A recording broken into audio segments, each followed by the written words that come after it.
무고내를 보내고 새해를 맞는 송구영신 예배가 전국 교회에서 드려졌습니다. 예배에 참여한 성도들은 새해에 부어주실 은혜를 기대하며 2019년을 맞았습니다. 새해를 시작한 미국의 표정이 그리 밝지 않습니다. 연방정부의 일산한 합의 실패로 나타난 셧다운 사태가 새해로 이어지면서 정치, 경제, 사회 곳곳의 갈등이 첨예한 대립으로 나타나고 있는 양상입니다. 세상의 모든 종족이 하나님의 백성이 되는 그날까지 복음 전도에 힘쓰는 세상 모든 종족 선교회. 선교회는 미전도 종족을 위한 전도 사역에 집중하며 교회 개척과 지역 구호, 선교 현지의 역량을 키우기 위한 네트워크 사역을 이어가고 있습니다. 여러분 안녕하십니까? 시천을 메꿔진 굿데이 첫 소식입니다. 다사다난했던 2018년 한 해가 물러가고 2019년 새해가 시작됐습니다. 전국 교회들은 송구영신 예배를 드리고 한 해를 정리하며 또한 새롭게 주실 은혜를 기대함으로 새해를 맞이했습니다. 조홍연 기자가 보도합니다.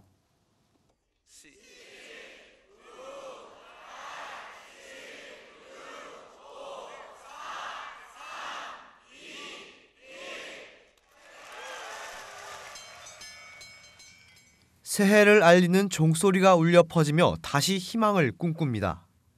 넘어져도 일으켜 세워주셨고 힘들 때도 포기하지 않게 해주신 모든 은혜를 기억하는 것. 한 해의 마지막과 새해의 시작에 성도들은 하나님의 붙잡아 주심으로 여기까지 걸어왔음을 고백했습니다.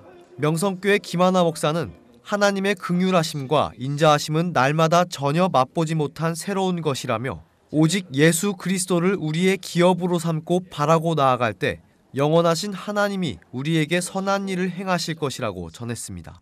오직 하나님만 영원하십니다. 하나님을 기업으로 소유로 삼는 사람은 하나님을 바라게 되고 또 하나님은 이 은혜를 주십니다. 하나님을 바라는 자에게 무슨 은혜를 주시냐면요, 오늘 말씀을 보면 기다리고 구하는 영혼들에게 선하심을 맛보게 하신다라고 하고 있습니다. 2018년의 마지막을 축제로 열어 기쁨과 감동의 시간으로 마무리하기도 했습니다. 찬양과 기도로 하나님이 허락하셨던 한 해의 은혜를 기억하며 한순간도 내버려 두지 않으셨던 주님의 손을 앞으로도 굳게 잡기를 간절히 기도합니다. 2019년을 맞이하기 위해 부모님과 함께 자녀들과 함께 교회를 찾은 성도들은 새해 주님 안에서 행복한 삶을 놓치지 않길 희망하며 하나님과 동행해 이제는 세상에 사랑을 전하는 주님의 대사가 되길 소망했습니다. 올해도 하나님 은혜 속에 우리 새로운 가정을 이룬 우리 막내딸 부부, 그리고 내년에는 또 우리 가족이 모두 건강하고 행복하기를 기도합니다. 2018년 표어가 은혜의 굳게 서라였습니다. 우리 성도님들 많은 은혜를 받았고 누렸고 은혜에 굳게 섰는데요. 2019년엔 그 받은 은혜를 토대로 하여서 세상에 나아가는 하나님의 대사들이 다 되었으면 좋겠습니다. 새롭게 출발하는 2019 기해년. 지난해의 기쁨과 행복, 그리고 슬픔과 아픔을 모두 주님께 맡기고 한국교회는 이제 풍성히 주실 은혜와 부흥을 기대하며 새해 첫날 하루를 열었습니다. 시채널 뉴스 조홍현입니다. 새해를 맞아 대한예수교 장로회 합동교단을 비롯한 주요 교단들이 한국교회를 향한 축복의 메시지를 발표했습니다. 변현준 기자의 보도입니다. 대한예수교 장로회 합동 이승희 총회장은 지난 한 해간 여러 일로 고생했을 성도들을 위로하며 하나님께서 새로운 기회를 주셨으니 새로운 용기와 꿈을 가지고 나아가자고 말했습니다. 얼마나 힘들고 얼마나 어렵게 한 해를 살아오셨습니까? 말로 다 할 수 없을 텐데 다 잊어버리고 2019년은 새로운 용기와 새로운 꿈을 가지고 일어서서 출발하는 그런 용기 있는 한 해, 꿈이 있는 한 해가 될 수 있기를 소망합니다.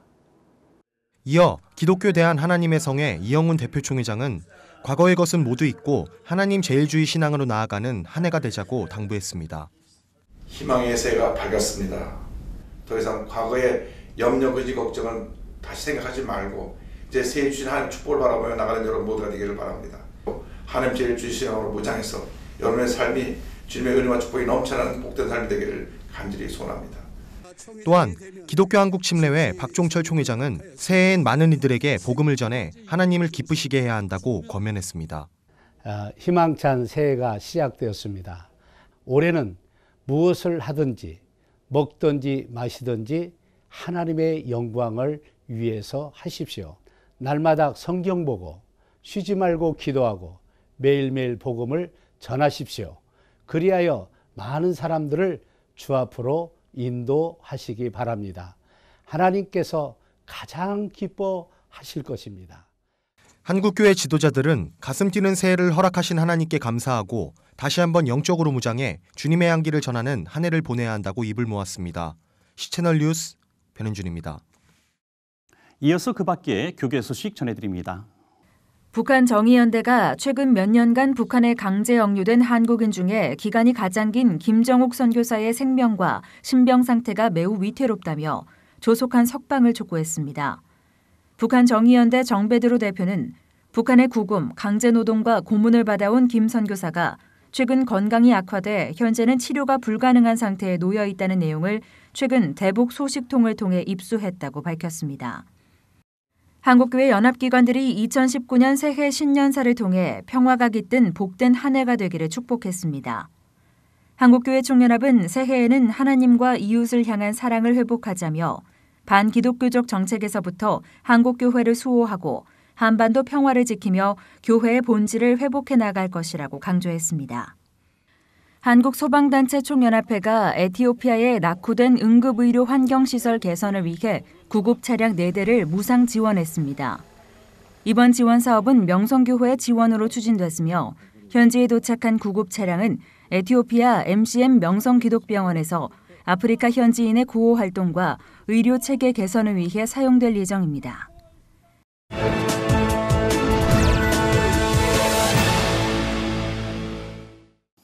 이번에는 나라 밖 소식입니다. 새해를 열며 우리 민족의 가장 큰 기도 제목은 남북 간의 진정한 평화와 화해일 겁니다. 남북이 한자리에서 예배를 드리는 꿈이 머지않아 이루어지길 바라는데요. 100여 년 전만 하더라도 평양은 동방의 예루살렘이었고 한반도 기독교의 부흥을 이끈 기적의 땅이었습니다. 미국 기자의 눈으로 전하는 평양 대부흥의 역사입니다. Pyongyang, January 14th, 1907. A group of Korean Christians and Western missionaries are meeting for a Bible study in a church on the outskirts of the city. Halfway through, God begins to move in a powerful way. One by one, the men confess their sins to each other, sins of racial prejudice, hate, anger, and jealousy. God answers, and revival breaks out.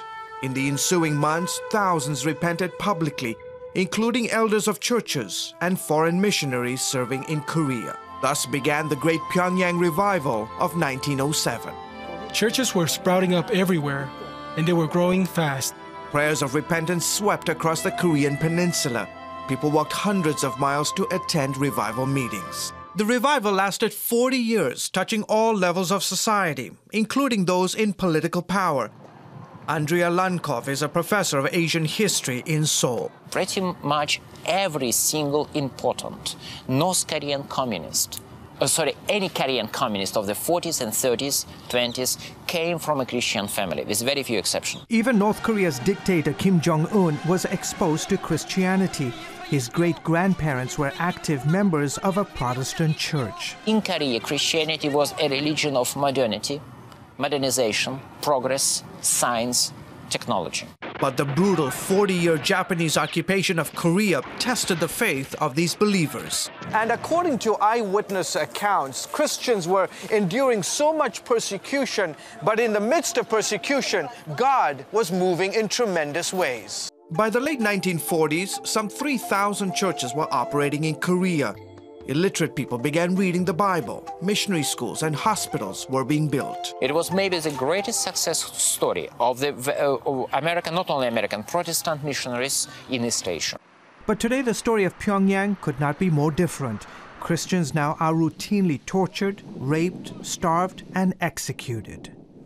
It's one of the most repressive policies in regard to religions the world has ever seen. They are worse than Stalin. They are probably as bad as Mao. They are probably slightly better than Pol Pot. Korean Christians have held prayer rallies like this one, asking God to reunite and revive their nation. 주님 용서하시옵소서. 주님 회개 David Yonggi Cho, a South Korean, pastors the largest church in the world. For decades, he's been preparing teams of young pastors to be ready to share the gospel once the doors open in the north. We are praying that God will speed up the intervention to North Korea.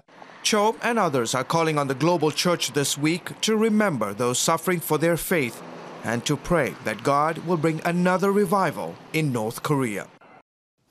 2019년에 대한 전망이 다양하게 나오고 있습니다만 희망적인 소식은 그리 많지 않은 것 같습니다. 2019년 미국에서는 어떤 전망들이 나오고 있는지 주성철 목사님 전화 연결해서 말씀 들어보겠습니다. 네, 목사님, 새해가 시작됐습니다. 2019년을 맞는 미국 분위기는 어떻습니까? 예, 미국의 분위기는 그리 밝지 않습니다. 먼저 공화당과 민주당이 대립된 상태에서 연방정부가 잠시 마비된 상태입니다.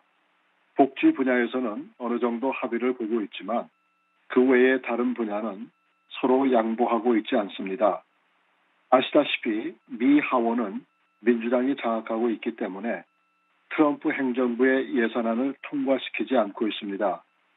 이것과 대항해서 트럼프 행정부는 Government Shutdown, 즉 한국말로 얘기하면 연방정부 임시정지라고 할 수가 있겠습니다만 이것을 통해서 민주당 상임위원들을 협상 자리로 끌어내려고 합니다. 이 일로 인해 2019년도의 경제는 그리 밝지 못하다고 생각을 합니다. 하지만 이것이 오래 지속될 것은 아닌 것으로 보고 있습니다. 네, 무엇보다 연초에 북미 정상회담이 열릴 것으로 예상하고 있지 않습니까?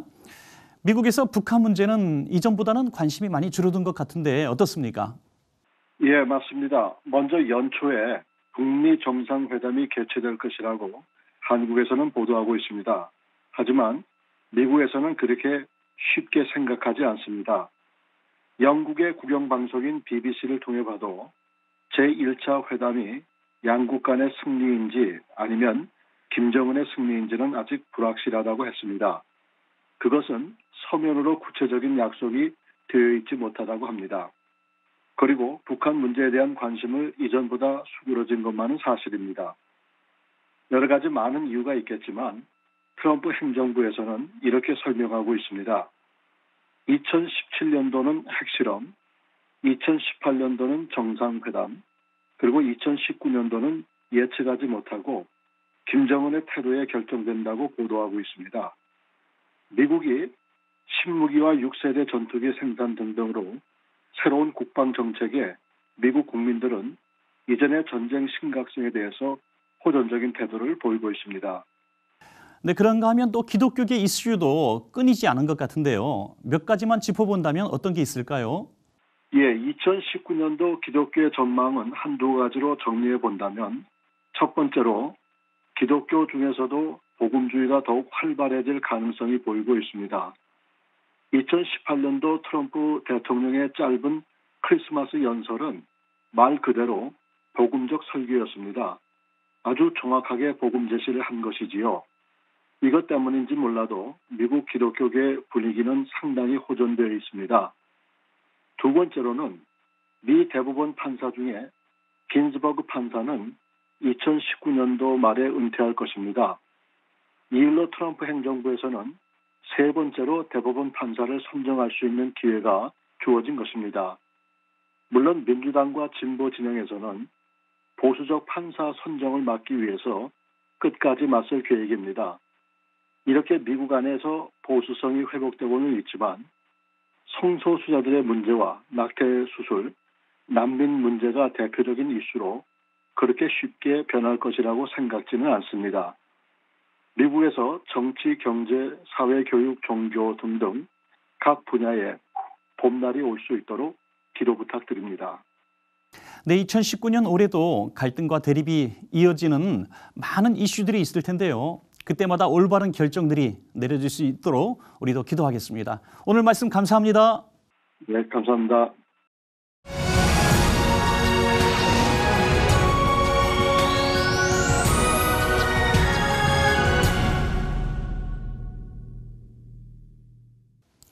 (2019년) 한 해를 시작하며 복음이 전해지지 않은 모든 땅에 주님의 복된 소식이 전해지길 소망합니다.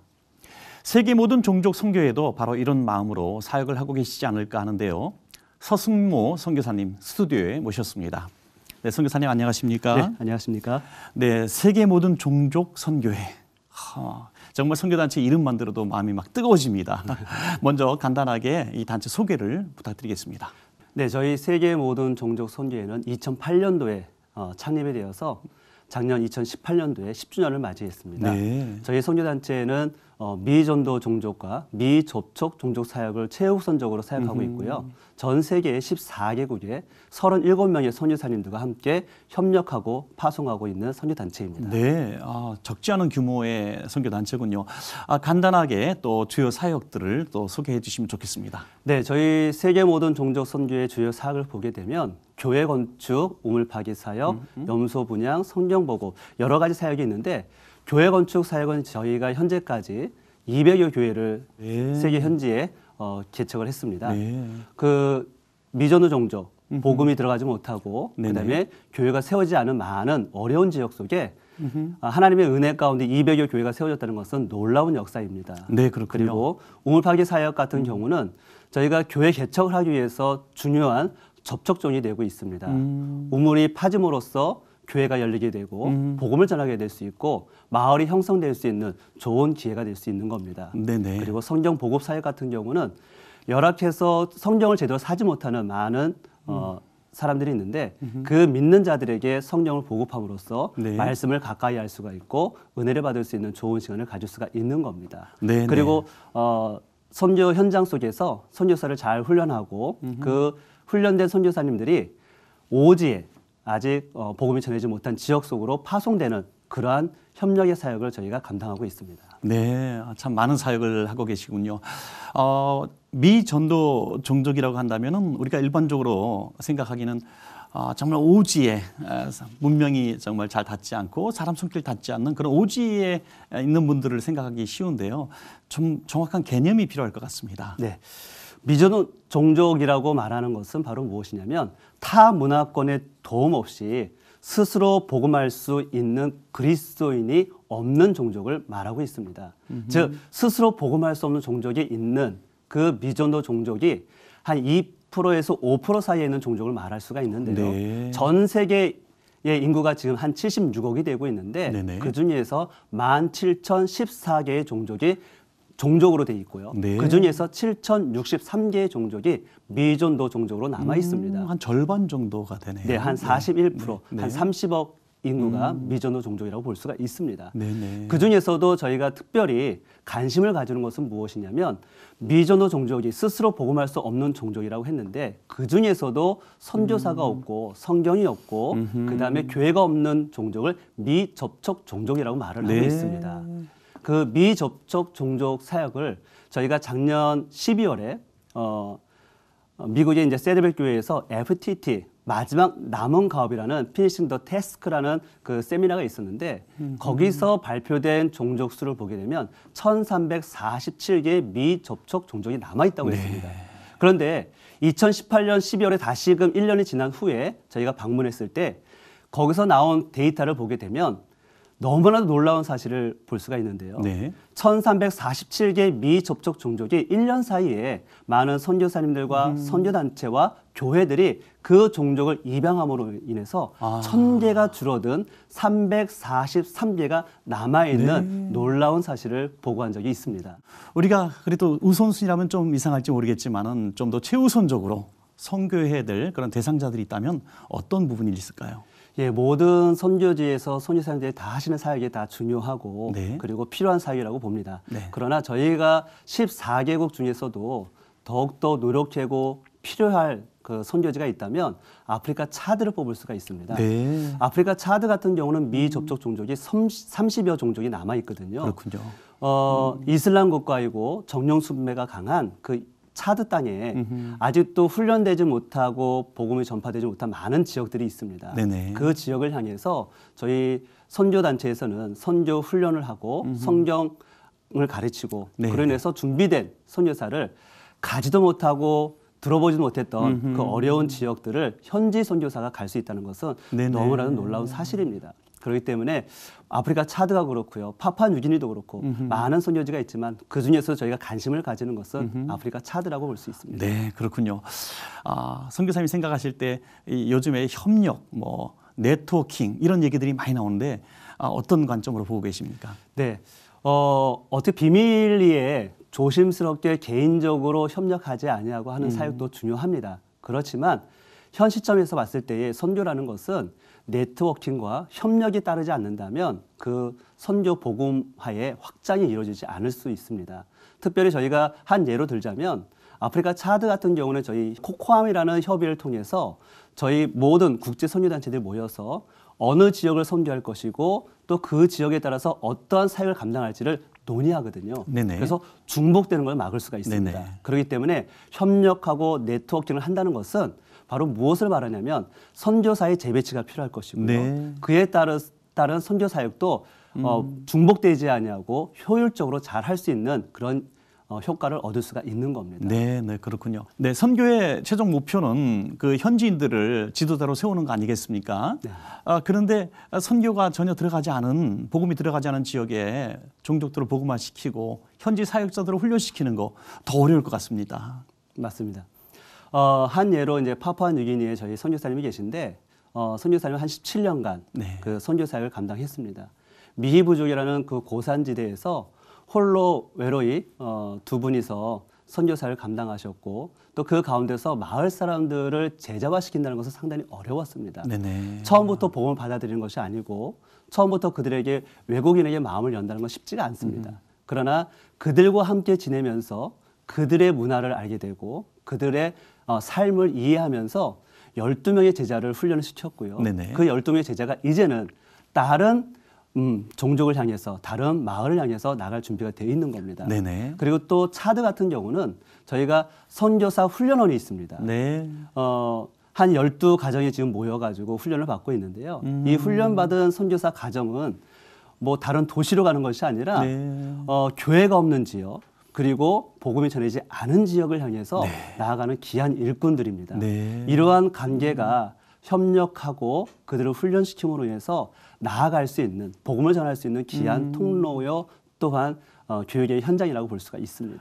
네, 지금 말씀 듣고 보니까 정말 초창기 복음이 증거되던 그런 초대교회 시절이 생각나는 것 같습니다. 아직도 복음이 증거되지 않은 수많은 곳에 이제 첫발을 내리는 이런 작업을 하시는데 2019년도 기도 제목이 있다면 어떤 제목이 있습니까? 네, 많은 기도 제목이 있겠지만 그 중에서도 2019년도 새해에도 저희는 분주하게 또한 미전도 종족을 향해서 나아가야 됩니다. 네네. 2018년도에도 하나님의 은혜 가운데서 저희가 6개월 이상을 해외에서 보내면서 선교지를 방문하고 위로하고 또한 새로운 사역을 펼칠 수 있는 기회를 주셨던 것처럼 2019년도에도 저희가 나아갈 때마다 하나님께서 건강과 또한 움직일 때마다 물질의 축복이 항상 끊이지 않는 그런 기도 제목이 있고요. 또한 기도 제목이 있다면 저희 선교회가 이제 10주년을 맞이해서 선교센터를 건립하고 있습니다. 네. 선교센터 건립을 위한 모금이 원활하게 하나님의 은혜 가운데 채워질 수 있는 기도 제목을 가지고 있습니다. 네, 기도 제목대로 다 이루어졌으면 좋겠습니다. 네, 감사합니다. 네, 오늘 나와주셔서 고맙습니다. 네, 감사합니다.